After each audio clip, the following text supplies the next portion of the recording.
hoy quiero hablarle, siguiendo con la serie La Iglesia de Jesucristo, desde una perspectiva familiocéntrica. Quiero hablarle de manera muy particular sobre los nombres bíblicos dados a la Iglesia de Jesús.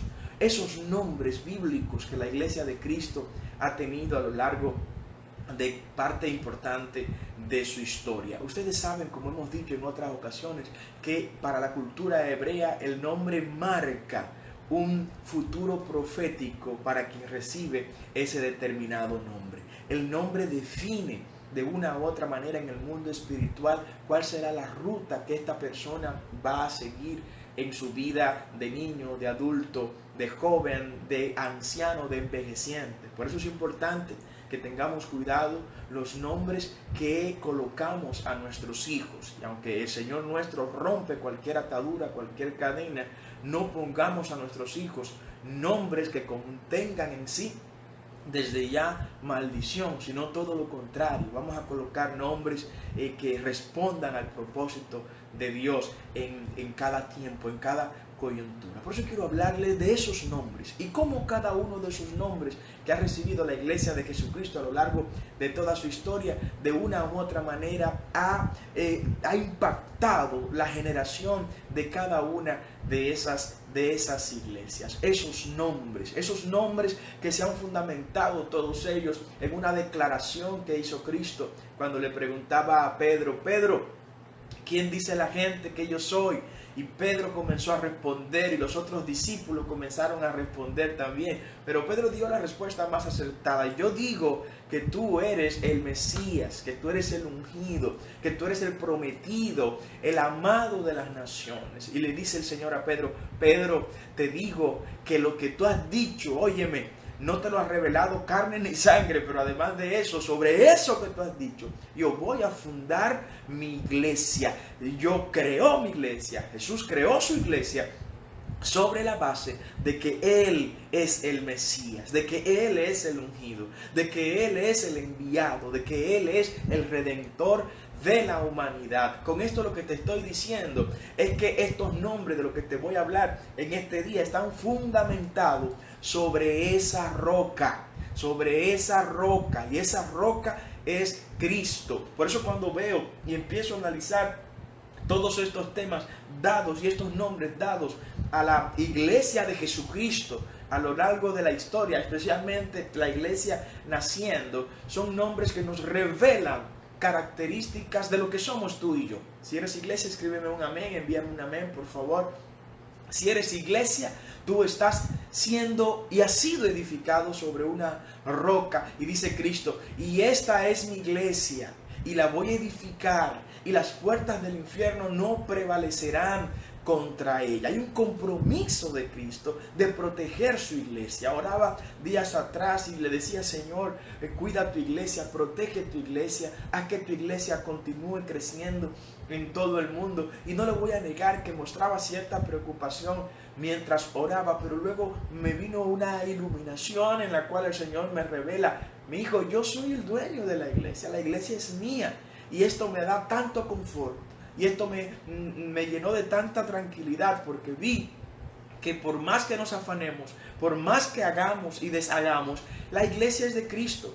Y si se ha mantenido 2000 años esta iglesia de pie, es porque Cristo la ha sostenido. Y te tengo una noticia, iglesia: esta no va a ser la generación en la cual sucumbirá la iglesia. La iglesia seguirá creciendo, la iglesia seguirá avanzando, las almas seguirán convirtiéndose a Jesús, los enfermos se seguirán sanando, los milagros continuarán ocurriendo, porque el dueño de la iglesia es Jesús de Nazaret y no hombre alguno. Si esto hubiera sido un proyecto humano, si la iglesia de Jesús hubiera sido un proyecto de una familia, de un apellido, esta iglesia hubiera ya sucumbido ante los tantos enemigos que en estos 2000 años han atacado al cuerpo de Cristo. Y ahí quiero comenzar hablando especialmente en la parte donde la Biblia define la iglesia como el cuerpo de Cristo, ese cuerpo de Cristo que para mí es una de las definiciones más humanas que tiene la iglesia de Jesús. Dice el apóstol Pablo escribiéndole a los Colosenses en el capítulo 1, versículo 24. Si alguien tiene su Biblia, yo quisiera que alguien la tenga en sus manos y la busque junto conmigo. La epístola del apóstol Pablo a los Colosenses, capítulo 1, versículo 24, dice: ahora me gozo en lo que padezco por vosotros y cumplo en mi carne lo que falta de aflicciones de Cristo por su cuerpo, que es la iglesia. Pablo revela que Cristo tiene un cuerpo y que ese cuerpo se llama iglesia. Cuando hablamos de cuerpo, no estamos hablando de un equipo. Cuando hablamos de un cuerpo, no estamos hablando de un grupo, un equipo. Alguien juega un papel, el primera base juega un papel, pero si se lesionó al primera base, pues traemos otro que ocupe la primera base. El pitcher dejó de lanzar por la línea de strike, por la zona de strike, pues cambiamos al pitcher, viene otro pitcher. Eso es un equipo, ¿no? Pero un cuerpo es diferente. Un cuerpo es distinto. ¿Por qué un cuerpo es distinto? Porque en el cuerpo todos somos importantes. Porque en el cuerpo, si el dedito chiquito de la mano sufre un dolor, el cuerpo entero está sufriendo ese dolor. Porque si una orejita es pellizcada, esa orejita hace que todo el cuerpo tenga dolor. Una infección en un dedito chiquito de los pies hace que todo el cuerpo esté también afectado por esa infección. Por eso Pablo nos define como un cuerpo. Un cuerpo tiene la misma sangre fluyendo en toda su composición. Un cuerpo tiene el mismo ADN. Un cuerpo tiene la misma historia. Usted no vio a alguien nacer con 9 dedos y que luego le haya nacido el dedo número 10. No, nació con sus 5 dedos. Cada dedo tiene la misma historia. Uno es más fuerte que el otro, es cierto. Uno es más largo que el otro, ¿no? Pero tienen la misma historia. Están pegados de la misma mano y la mano pegada del mismo brazo y el brazo pegado del mismo cuerpo. De manera que como cuerpo, esta definición nos obliga, iglesia, a tener que caminar por donde la cabeza, que es Cristo, dice que debemos caminar. Cuando Cristo hace que el apóstol Pablo defina su iglesia como el cuerpo de Jesús, lo que está diciendo: iglesia, no te afanes, iglesia, no te preocupes, porque yo, que soy tu cabeza, no voy a dejar que el resto de mi cuerpo sea lastimado. No voy a dejar que el resto de mi cuerpo sea afectado. Iglesia, no te preocupes, porque si tú eres mi cuerpo y yo soy tu cabeza, yo voy a tomar las decisiones para que el cuerpo mío esté en perfectas condiciones en todo momento. Iglesia, no te preocupes. Iglesia, no te afanes, no te atormentes, porque yo soy la cabeza tuya. Tú eres mi cuerpo y yo voy a cuidar mi cuerpo, que eres tú, mi iglesia. Una de las definiciones que más me impactan de los nombres que ha tenido la iglesia de Jesucristo es que somos su cuerpo. Y como somos su cuerpo, Él va a cuidar por nuestra alimentación. Alguien tiene que escribir amén.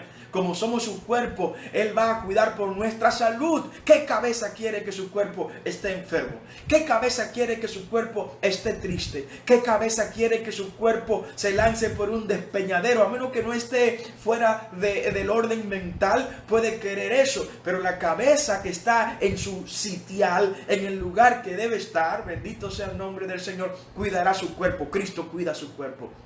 Cristo protege su cuerpo. Cristo ama su cuerpo.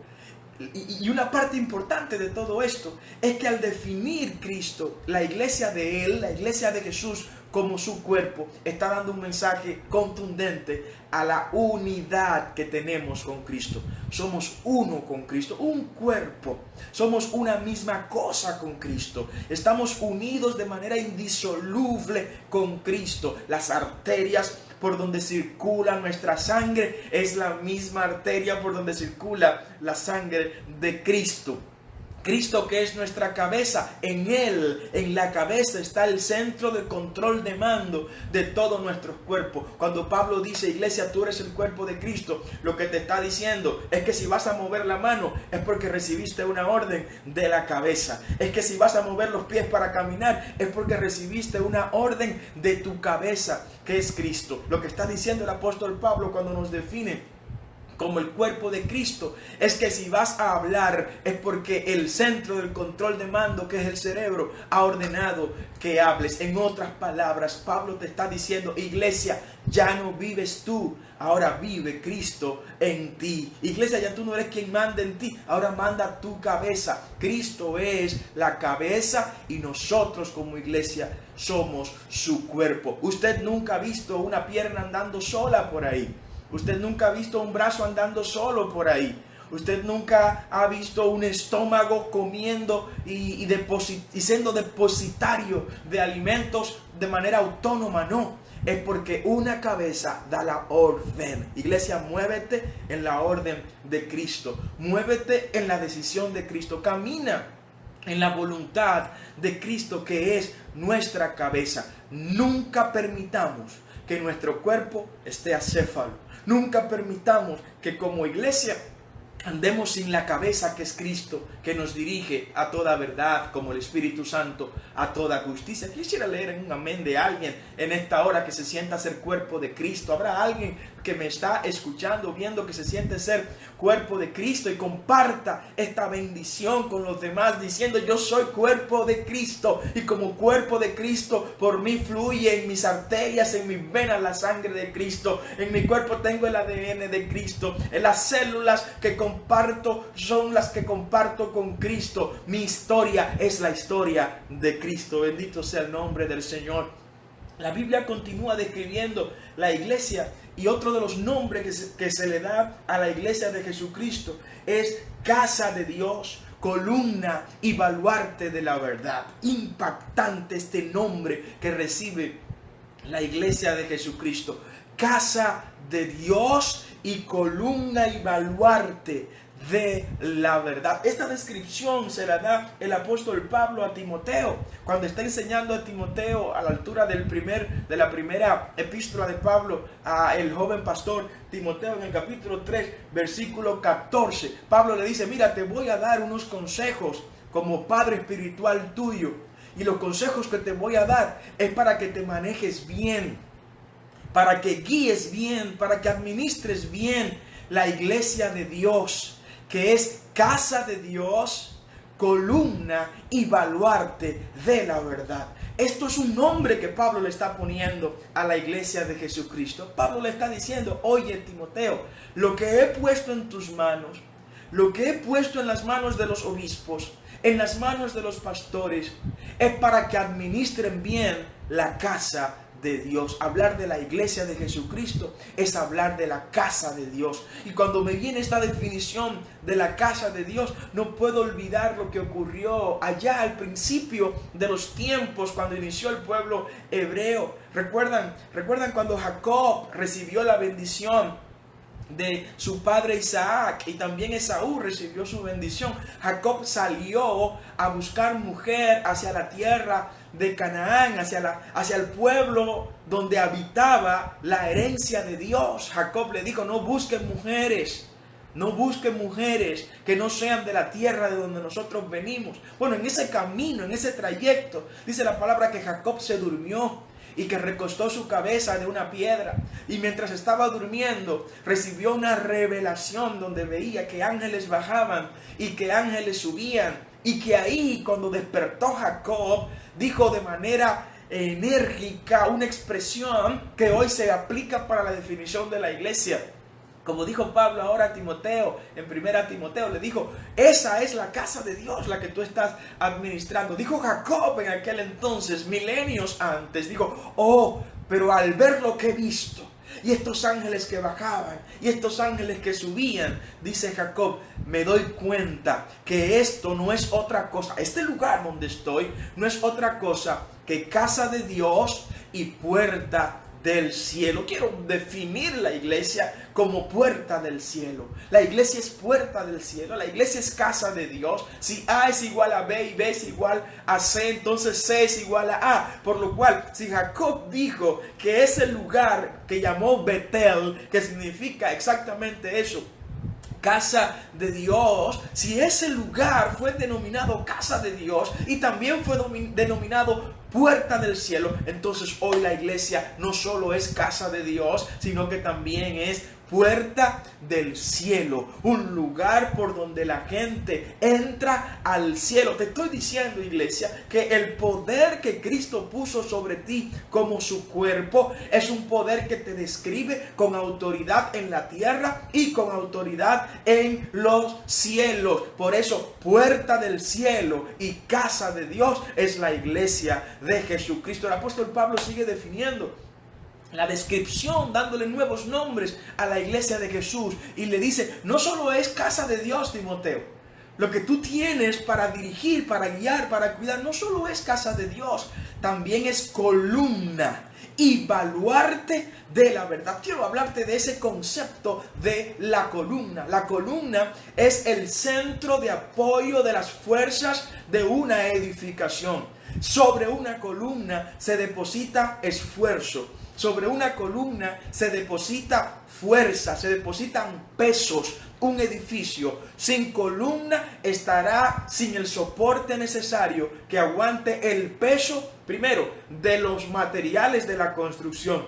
Segundo, el peso de las fuerzas externas que vengan contra esa edificación. Si no tiene columna, cualquier fuerza externa, sea terremoto, sea temblor, sea huracán, sean fuertes vientos, va a derrumbar esa edificación. La iglesia de Jesús es columna, y como columna, ¿saben qué? No nos movemos. Como columna, aunque venga el coronavirus, aunque venga la crisis, aunque vengan los vaticinios terribles de la economía destruida que se proyectan para los próximos meses y probablemente años, aunque el desempleo haya aumentado, Estados Unidos haya perdido 28 millones de empleos, República Dominicana 800,000 empleos, aunque venga la enfermedad, aunque venga la crisis, aunque venga la situación que venga, usted y yo, si somos iglesia de Jesús, somos columnas. Se podrán caer las paredes, se podrá romper una ventana, se podrá ir volando una plancha de zinc, se podrá romper una madera, una tabla, pero como columna, iglesia, estamos de pie, estaremos de pie, tenemos 2000 años de pie, nos han golpeado vientos, tribulaciones, imperios enteros contra la iglesia de Jesús, y la iglesia sigue de pie. ¿Sabes por qué? Porque somos columnas declarados por el Señor Jesucristo como columnas para su gloria. Bendito sea el nombre del Señor. Yo quisiera leer que alguien me escribe: soy columna como iglesia, soy columna y estaré de pie en el nombre de Jesús. Estaré firme en el nombre de Jesús. Me van a golpear, sí, pero estaré firme, no voy a caer. Seré impactado por las olas sociales, pero no me voy a caer. Probablemente me mueva a la derecha, me mueva a la izquierda, me mueva hacia atrás, pero voy a estar de pie en el nombre del Señor. Iglesia, vas a estar de pie. Iglesia, no te vas a caer. Le estoy diciendo a alguien que se sienta a ser cuerpo de Cristo que también eres columna declarado por Cristo a través del apóstol Pablo. Viene otra definición del apóstol Pablo, otra definición que me impacta bastante. Digo, wow, pero ¿por qué tienen que poner este tipo de definiciones que uno lo ve tan distante de lo que es una iglesia convencional? Dice el apóstol Pablo que también como iglesia de Jesús somos baluarte de la verdad. ¿Qué es un baluarte? El baluarte es esta construcción que en medio de una muralla o de una pared fortificada sale, se destaca y de una u otra manera se sobresale de las demás áreas de la construcción o de la pared. Cuando usted ve las edificaciones antiguas, esas murallas no solo eran una pared, no, sino que cada cierta distancia había una especie de pentágono que salía, ¿no?, que sobresalía de la forma natural y plana de la pared. Al sobresalir esto que se llama baluarte, venía con una construcción más fuerte que el resto de la pared.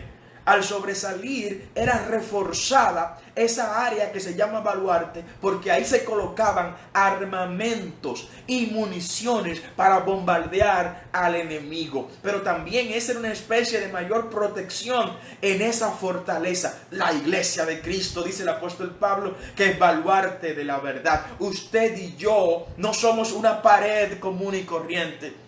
Usted y yo no somos una edificación común y corriente como iglesia. Somos un baluarte. Y como baluarte, primero, sobresalimos. ¿Quiere Jesús una iglesia sobresaliente? ¿Quiere Jesús una iglesia que se eleve a las alturas, por encima del promedio de los demás que vuelan? ¿Quiere Jesús una iglesia que sea capaz de sobresalir? Así como sobresale el baluarte en la edificación de una muralla, así mismo quiere Jesús que su iglesia sobresalga, que si alguien quiere armas para pelear, que sepa que aquí hay un baluarte que está con municiones listo para pelear en el mundo espiritual. Pero que si alguien quiere protección, sabe que hay un lugar que se llama iglesia, que es baluarte de la verdad, donde podrá recibir protección de Dios. Si alguien es baluarte de la verdad en esta hora, que es Cristo, la verdad es Cristo, yo soy la verdad, el camino, la vida, nadie va al Padre si no es por mí, dijo Cristo. Qué compromiso más grande. Baluarte de la verdad es el lugar donde se protege la verdad, donde la verdad no es controlada, sino que la verdad controla en ese lugar que es la iglesia. El baluarte es el lugar donde la verdad camina alrededor de nuestros miembros y en el interior de nuestros miembros, la verdad que es Jesús de Nazaret. Y quiero seguir dándote más definiciones que la Biblia nos ha dado del cuerpo de Cristo. La Biblia define la iglesia como un rebaño. Es uno de los nombres que recibe la iglesia. Un rebaño. ¿Qué es el rebaño? El rebaño es ese lugar donde las ovejas están seguras, donde las ovejas están confiadas.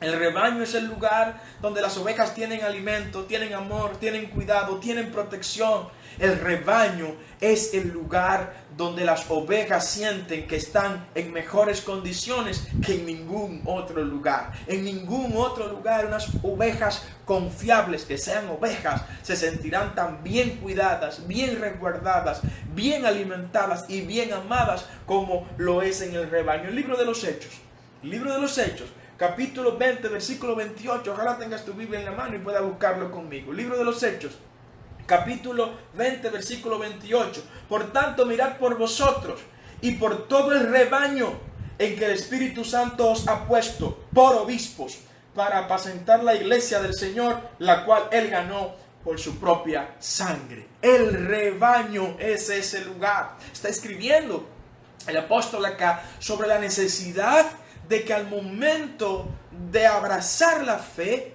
abracemos la fe pensando en que somos parte de un rebaño. ¿Y sabe quiénes son los miembros de un rebaño? Son las ovejas. Las cabras están fuera del rebaño, porque las cabras no se someten a horarios.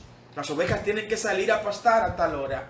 Las ovejas tienen que beber agua a tal hora.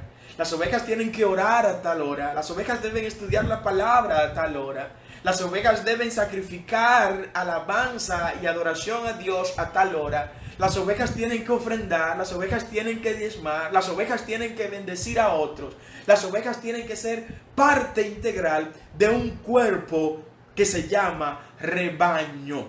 El rebaño tiene condiciones comunes. Entre esas condiciones comunes está en que los miembros conocen la voz del pastor y el pastor las conoce a ellas. El pastor sabe quién cojea de una pata y quién no cojea de la otra. El pastor conoce cómo se llama cada oveja. El buen pastor su vida da por las ovejas. La buena oveja se deja guiar en el rebaño por su buen pastor. La iglesia es un rebaño. Y como rebaño está llamada a ser un lugar de protección. No puede ser la iglesia un lugar de destrucción. Un lugar donde la gente ni siquiera quiera acercarse. No puede ser la iglesia un lugar lleno de amargura, de gente amargada, ni de gente que no desean seguir viviendo. No, esa no es la iglesia de Jesucristo. La iglesia de Jesucristo es un lugar de paz, de tranquilidad, donde el que llega con desasosiego del mundo, de los problemas de la sociedad, encuentra lo que no pudo hallar fuera de la iglesia. Ese es el rebaño de Jesús. Somos definidos y uno de los nombres que se nos da es que somos una grey. La palabra grey significa exactamente eso en griego, significa rebaño. Otra definición, y esta me encanta y quiero que alguien pueda buscarla en su Biblia, subrayarlo, anotarlo y compartírselo a todos los demás. Esta definición la da un apóstol que para muchos pues es un apóstol conflictivo, pero que no quiso quedarse fuera de las definiciones que Dios le entregó a los apóstoles de la primera iglesia para definir a la iglesia, para darle nombre a la iglesia. Y me refiero al apóstol Pedro.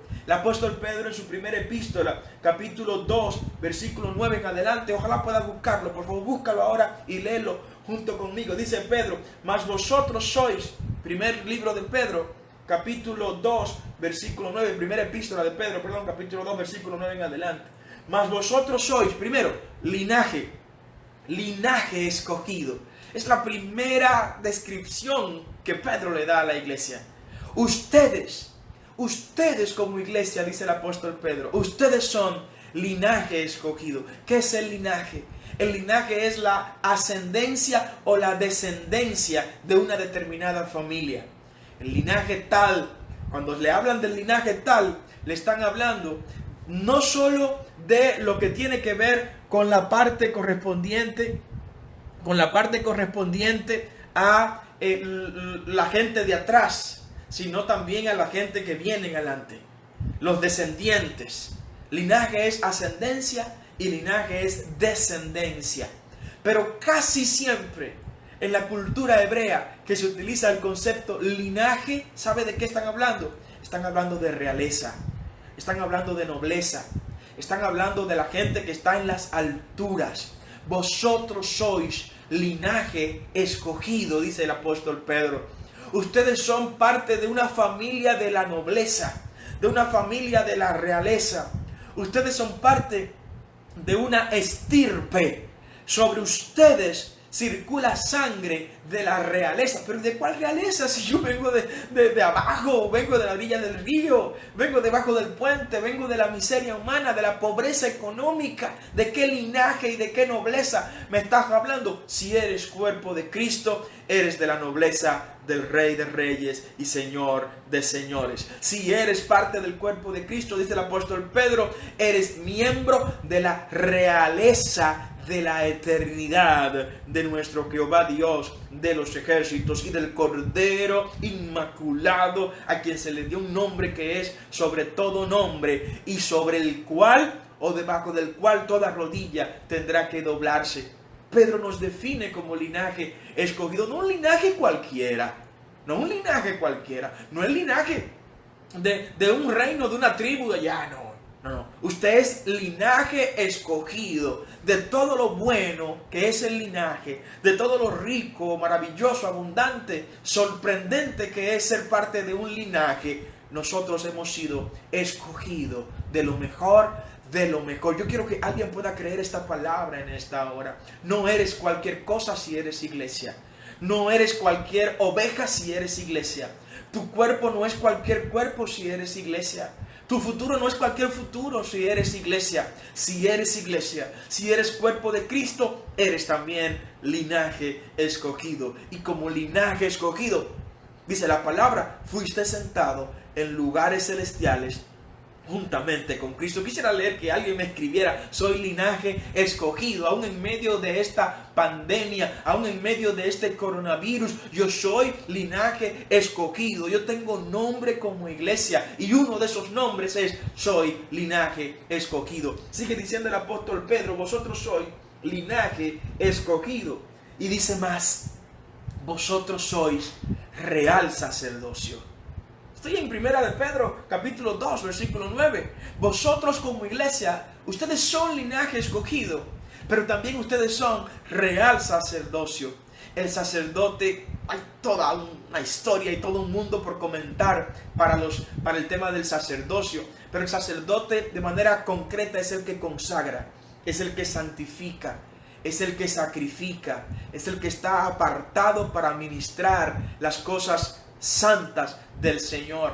El sacerdocio que viene de esta línea de Aarón, en esta parte ya del judaísmo propiamente dicho como judaísmo, ese concepto de sacerdote estaba de manera exclusiva orientado a la tribu de Leví. Y esta tribu de Leví ni siquiera recibió herencias físicas ni materiales, porque el Señor le dijo: yo soy tu herencia, porque tú eres parte de un reino de sacerdotes.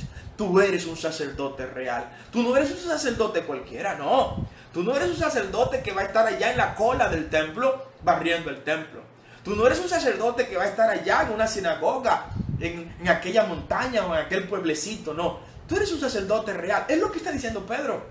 Hay sacerdotes de distintos estratos. De hecho, en el tiempo de Jesús había varios tipos de sacerdotes. Estaban los sacerdotes principales, ustedes lo han leído, los principales sacerdotes, y estaban los sacerdotes de otras actividades, de otras funciones diferentes. Todos eran sacerdotes, pero no todos tenían la misma función, ni tenían el mismo grado jerárquico de ninguna manera. Pedro lo que le está recordando a la iglesia: ustedes como iglesia ahora son sacerdotes, pero no cualquier tipo de sacerdotes. Ustedes son sacerdotes del rey, sacerdotes reales, real sacerdocio. ¿Alguien será sacerdote real de lo que me están viendo en esta hora? Quisiera leerlo. Yo soy sacerdote real, que alguien me lo escriba en esta hora. Ustedes son real sacerdocio. Como real sacerdocio tenemos acceso permanentemente al rey. Qué bendición más grande, que ya no está el muro ya no está el velo del templo que nos impida llegar a la presencia de Dios. Como real sacerdocio, que es la iglesia, tenemos acceso a cualquier hora a la presencia del rey. Como real sacerdocio tenemos condiciones, beneficios, atributos, tenemos ganancias que otros sacerdotes no tienen. Sigue diciendo Pedro: nación santa.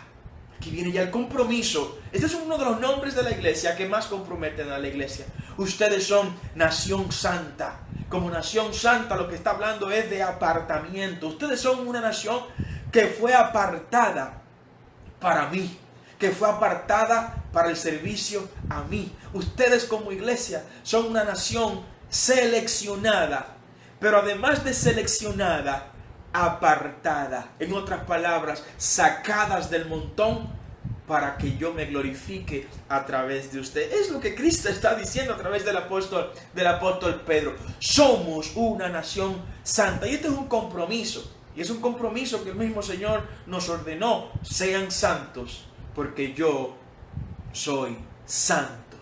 Sean santos porque yo soy santo. Sin santidad, dice la palabra, nadie verá al Señor. Sin santidad nadie verá al Señor.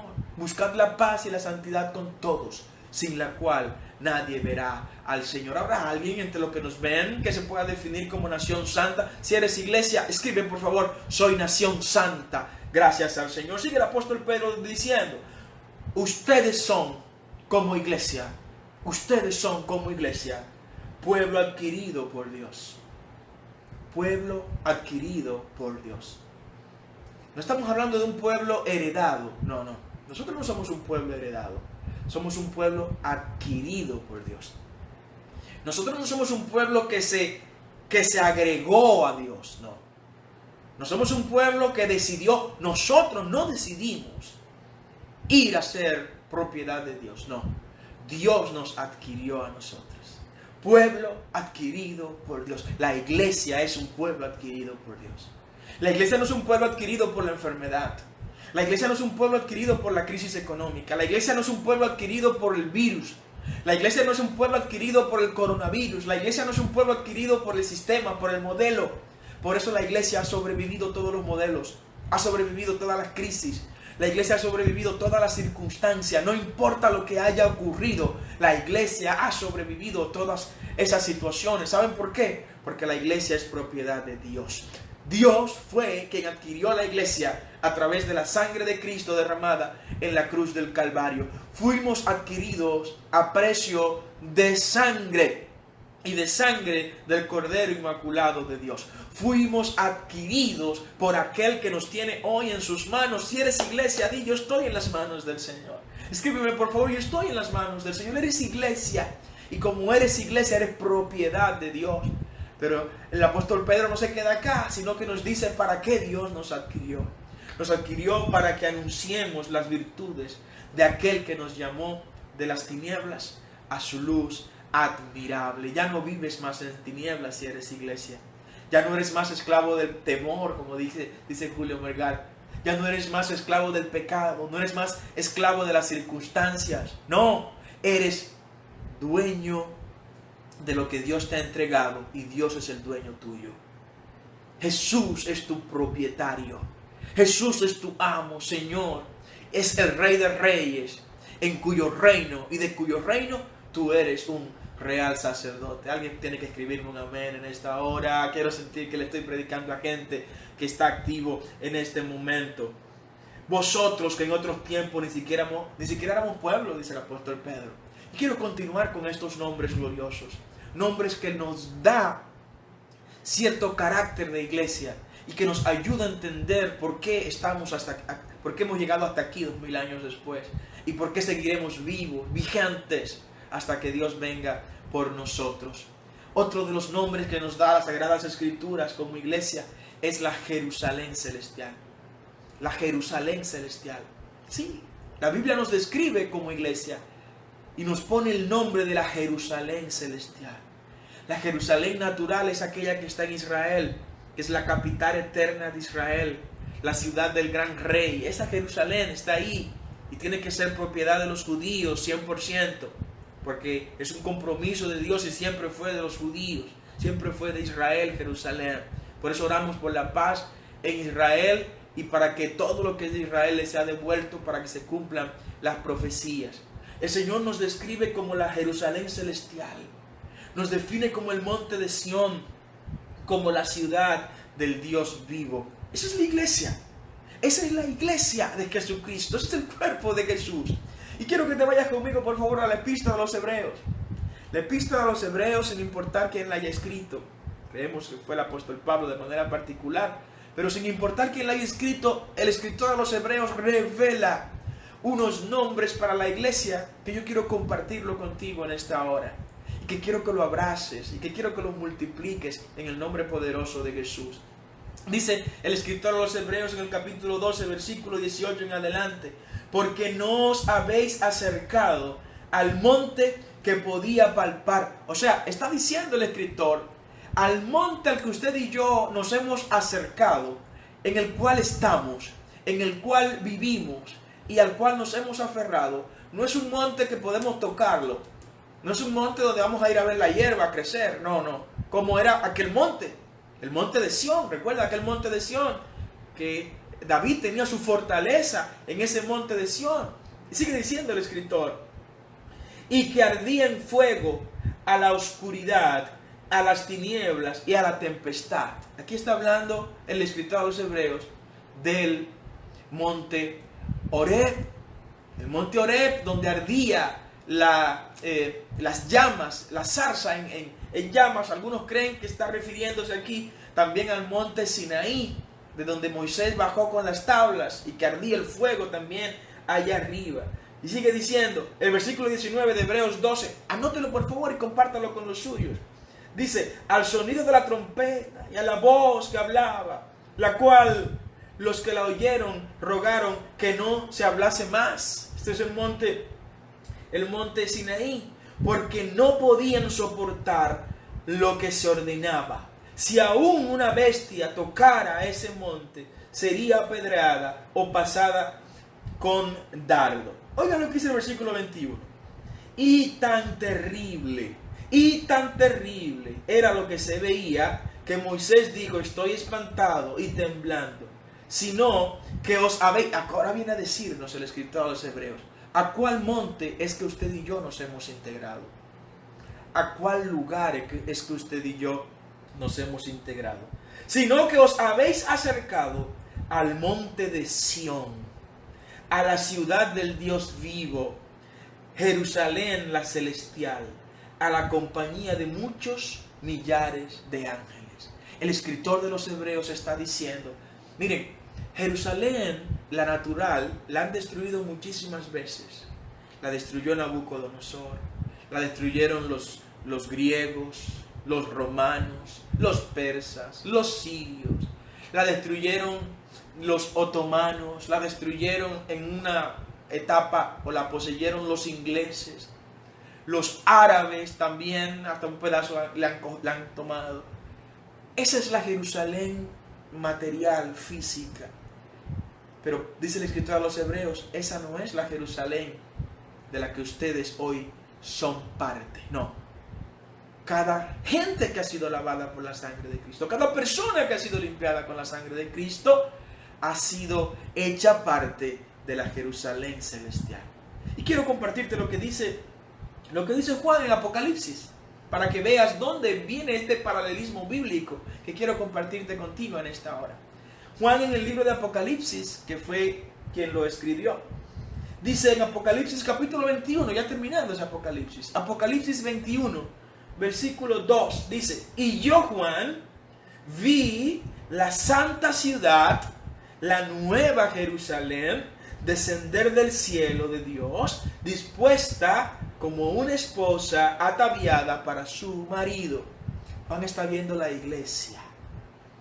Juan está viendo la iglesia descender lista con su marido, que es el Cordero. Jesús es el esposo de la iglesia. Juan está diciendo aquí que la iglesia es esa nueva Jerusalén que desciende del cielo, lista de manera gloriosa para reinar. Bendito sea el nombre del Señor. Tú eres la nueva Jerusalén. Tú eres la ciudad del Dios vivo. Tú eres el nuevo monte de Sión. Y cuando me comparan con el monte de Sión, me gusta porque la Biblia dice de manera clara que los que creemos en el Señor somos como ¿qué? Somos como el monte de Sión. Característica del monte de Sión, que no se mueve, sino que permanece para siempre. Y sigue diciendo: así como Jerusalén tiene montes alrededor de ella, así Jehová está alrededor de todo su pueblo. Alguien tiene que escribir un amén. Quiero leer un amén de alguien que me acompaña en esta hora. Otro nombre que se nos da, y este es un nombre de pleito. Ahora viene un nombre de pleito para la iglesia. Viene un nombre de revolución. Viene un nombre de lío para la iglesia. Sí, la iglesia ha vivido haciendo lío en toda la historia. La iglesia ha vivido creando situaciones a todo lo largo de su historia, porque solo así es que hemos podido romper con esquemas. ¿Saben por qué? Porque lo que no pudo conquistar las armas durante siglos y siglos, lo que no pudo conquistar el poderío armamentístico de imperios, de ejércitos, la iglesia lo logró con el evangelio de Jesucristo. Conquistamos el imperio romano. El imperio romano fue conquistado no por ningún otro imperio, fue conquistado por la iglesia de Jesucristo. Porque hicimos líos, porque nos arriesgamos a jugárnosla, porque nos metimos donde nadie se atrevía a meterse. Esa es la iglesia de Jesucristo, la iglesia que se la juega, la iglesia que se mueve, la iglesia que fluye, la iglesia que no se detiene ante las adversidades, la iglesia que no se detiene a lo que dicen, ni a escuchar lo que me están criticando, ni murmurando. No, yo tengo una misión como iglesia, y es anunciar las verdades de aquel que me llamó de las tinieblas a su luz admirable, que es Jesús de Nazaret. Oh, bendito sea el nombre del Señor. Estamos hablando de esto. Estamos hablando exactamente de una iglesia que revoluciona, de una iglesia que se la juega. ¿Habrá alguien que se la juegue? Escríbame, por favor. Yo me la juego por Jesús. Quiero escuchar a alguien, leer a alguien que me diga que yo me la juego por Jesús. Yo me la juego por su iglesia. Yo me la juego por el evangelio. Yo me la juego por lo que creo. Yo me la juego por mis principios. Yo me la juego para que la verdad de la cruz sea conocida en cualquier lugar. Yo me la juego y proclamo milagros sobre mi familia. Proclamo milagros sobre mis hijos. Proclamo un milagro sobre mi salud. Proclamo un milagro en el nombre de Jesús sobre mis finanzas. Proclamo un milagro sobre todos los proyectos míos, de mi familia, de mis hijos, de mi esposo, de mis hijas, de todo lo que yo amo, de todo lo que conozco. Proclamo tiempos de victoria en el nombre poderoso de Jesús. Mientras otros proclaman tiempos de destrucción, yo proclamo en el nombre de Cristo tiempos de bendición, tiempos de exaltación, tiempos de provisión, tiempos de suplir de parte de Dios. Esa es la iglesia que se la juega. Una iglesia que no se mueve por la ola de la sociedad. Una iglesia que su agenda no se la establece en los medios de comunicación. Una iglesia que su agenda no se lo establece el sistema ni el modelo, no. Es una iglesia que se mueve por lo que diga su cabeza. ¿Y cuál es la cabeza de la iglesia? Que alguien me lo escriba. La cabeza de la iglesia es Cristo. Aleluya. Bendito sea el nombre del Señor. Otra definición que quiero darte en esta hora es una definición de guerra. En una ocasión están Pablo y Silas predicando y van a la casa de un joven llamado Jasón. Y en esta casa del joven llamado Jasón le fueron a atacar los judíos que no estaban de acuerdo con lo que Pablo predicaba en las sinagogas. Nosotros tenemos el compromiso de predicar la palabra. Pero que no le gusta, padre, lo que estoy diciendo. No, pero que no le guste. Pero nosotros no estamos por gusto. Estamos para complacer a aquel que nos llamó de la luz, de las tinieblas a su luz admirable, que es Jesús. Estamos para complacer la agenda de Jesús, no la agenda de la sociedad. La iglesia ha sobrevivido todos los tiempos porque no se ha adaptado a lo que pecaminosamente la sociedad de cada generación ha dicho que hay que adaptarse. No, la iglesia ha ido en contra de eso. Y Pablo predicó en la sinagoga a Jesús, la sinagoga de los judíos. El caso fue que los judíos se alzaron, se irritaron y sacaron a Pablo y a Silas y los llevaron a los tribunales de ese tiempo. Y ante los tribunales le preguntan las autoridades judiciales a los judíos que estaban tratando de que fueran apresados Pablo y Silas y los demás discípulos. ¿Y sabe cuál fue la respuesta que dieron? Cuando fueron a acusar a Pablo y a Silas. Lo voy a leer, permíteme leértelo por favor. Y dice, en el libro de Hechos, capítulo 17, versículo 1. No me voy a ir muy lejos. Me voy a ir al versículo 6. Versículo 6 del libro de Hechos, capítulo 17. Hechos 17, versículo 6. Pero no hallándolos, o sea, no encontraron a Pablo y a Silas. Dice la palabra, quiero seguir acá. Vamos a seguir acá. Pero no hallándolos, trajeron a Jasón, el joven del que le hablé ahorita, ¿recuerdan? Trajeron a Jasón y algunos hermanos ante las autoridades de la ciudad gritando. Oiga, aquí viene el nombre de la iglesia. Anota el nombre de la iglesia. Anota el nombre de la iglesia. Estos que trastornan el mundo entero también han venido hasta aquí. Ese fue un nombre que se le dio a la iglesia. La iglesia tuvo el nombre de trastornadores. Y me encanta la palabra anastató. Anastató es la palabra que en griego se utiliza para hablar de trastornadores, de los que trastornan. ¿Y sabe qué significa esta palabra? Desde el griego original, los que hacen que una cosa que está escondida sea revelada. Lo que sacan la gente a las calles.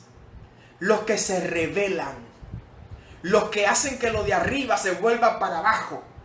Los que cambian el modelo, los que rompen paradigmas, los que crean nuevos estereotipos y rompen los estereotipos antiguos y que no han funcionado. Esa es la iglesia. La iglesia es una trastornadora. La iglesia tiene que trastornar donde quiera que se encuentren. Que así como se dijo en aquel tiempo, en el primer siglo, estos, los que ya están trastornando todo el mundo, han venido hasta aquí también a trastornarnos. Yo quiero que alguien pueda definirse en esta hora como iglesia que trastorna. Yo soy un trastornador, yo soy cuerpo de Cristo. Voy a trastornar, no importa lo que me digan. Yo seré esposo de una sola mujer. No importa lo que me digan. Yo haré mis negocios todos lícitos. No importa lo que me digan. Yo no voy a sobrevaluar el precio ahora en el coronavirus para ganar más dinero. No importa lo que me digan. Yo voy a compartir lo que tengo con los más necesitados. No importa lo que pase, lo que ocurra. No importa que yo esté nadando en contra de la ola, que la dirección de la ola o de la marea venga en una forma y yo vaya contra ella. No importa si ese es el deseo de Dios, porque yo soy un trastornador. El trastornador es el que cambia las circunstancias. El trastornador es el que hace que lo que no sirve comience a funcionar. El trastornador es el que se pone en medio del ejército alante levanta en la vanguardia y sale a conquistar nuevos territorios, nuevos escenarios. El trastornador ve la adversidad como una oportunidad para levantarse, para crear nuevas cosas. El trastornador ve la pandemia como un escenario